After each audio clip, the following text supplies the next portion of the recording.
ఇక డీటెయిల్ చూస్తే తెలంగాణ ప్రభుత్వం ప్రతిష్టాత్మకంగా చేపట్టిన కులగణన సర్వే ఇవాల్టి నుంచి ప్రారంభమైంది.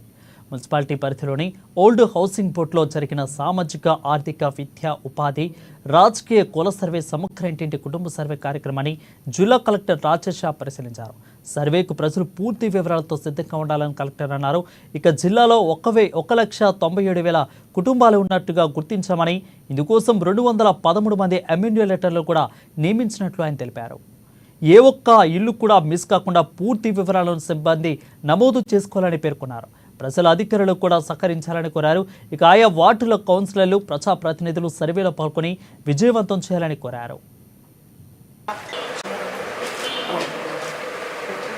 మీ అందరికీ తెలుసు, ఈరోజు మన మొత్తం రాష్ట్ర వ్యాప్తంగా ఆదిలాబాద్ జిల్లాలో కూడా, ఆదిలాబాద్ పట్టణంలో కూడా ఈరోజు ఈ సమగ్ర కుటుంబ సర్వే, సమగ్ర ఇంటి కుటుంబ సర్వే సంబంధించిన ఈరోజు ఈ హౌస్ లిస్టింగ్, తర్వాత ఈ హౌస్ స్టిక్కరింగ్ కార్యక్రమం కూడా ఈరోజు స్టార్ట్ చేయడం జరిగింది. మొత్తం జిల్లాలో సుమారుగా 1,97,000 కుటుంబం ఇట్లా మనం గుర్తింపు చేయడం జరిగింది. 1.97 lakh హౌస్ హోల్డ్స్. దీనికి సంబంధించిన 2012 ఇట్లా మనం ఎన్యూమరేషన్ బ్లాక్స్ ఉన్నాయి. దానికి సంబంధించిన ప్రతి ఒక్క బ్లాక్కి ఒక ఎన్యూమరేటర్ కూడా అపాయింట్ చేయడం జరిగింది. దీనికి సంబంధించిన 213 అట్లా సూపర్వైజర్స్ కూడా వీళ్ళకి నమోదు చేయడం జరిగింది.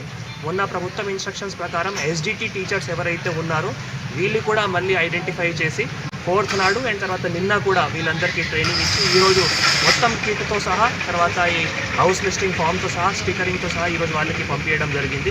ఈరోజు మున్సిపాలిటీలో ఇక్కడ వార్డ్ 37లో స్థానిక కౌన్సిలర్ గారు, కమిషనర్ గారు వారందరితో కూడా కలిసి ఈరోజు ఒక 3-4 హౌస్ హోల్డ్స్ కూడా విజిట్ చేయడం జరిగింది.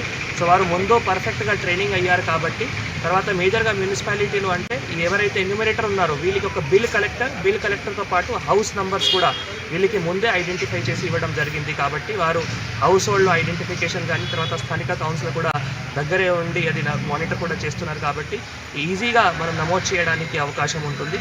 ముఖ్యంగా మనం అర్బన్ ఏరియాలో చూస్తే ఇక్కడ రెంటర్స్ కూడా ఎక్కువ మంది ఉంటారు.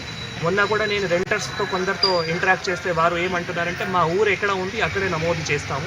సో అక్కడ వాళ్ళకి సంబంధించిన అత్త అమ్మ కానీ ఇంకా ఎవరైతే అక్కడే ఉంటారు. కాబట్టి ఈరోజు కూడా కొందరు రెంటర్స్తో మాట్లాడితే వారు అట్లానే చెప్తున్నారు. సో మళ్ళీ అదే అందరూ రెంటర్స్తో కూడా కోరిక, ఓనర్స్తో కూడా కోరిక, మీ రెంటర్స్ ఎవరైతే ఉన్నారో వాళ్ళ ఊరు ఎక్కడైనా ఉంది అక్కడ వాళ్ళ అత్త అమ్మాయి కూడా ఫోన్ చేసి వాళ్ళ డీటెయిల్స్ ఇవ్వాల్సిందే. ఎందుకంటే అక్కడ మళ్ళీ మనం డీటెయిల్డ్ సర్వే చేసేటప్పుడు ప్రతి ఒక్క కుటుంబంలో ఉన్న ప్రతి ఒక్కరు సభ్యురాలు కానీ, వారి ఆధార్ కానీ, వారి మొబైల్ నెంబర్ కానీ కూడా తీసుకోవడానికి అవకాశం ఉంటుంది.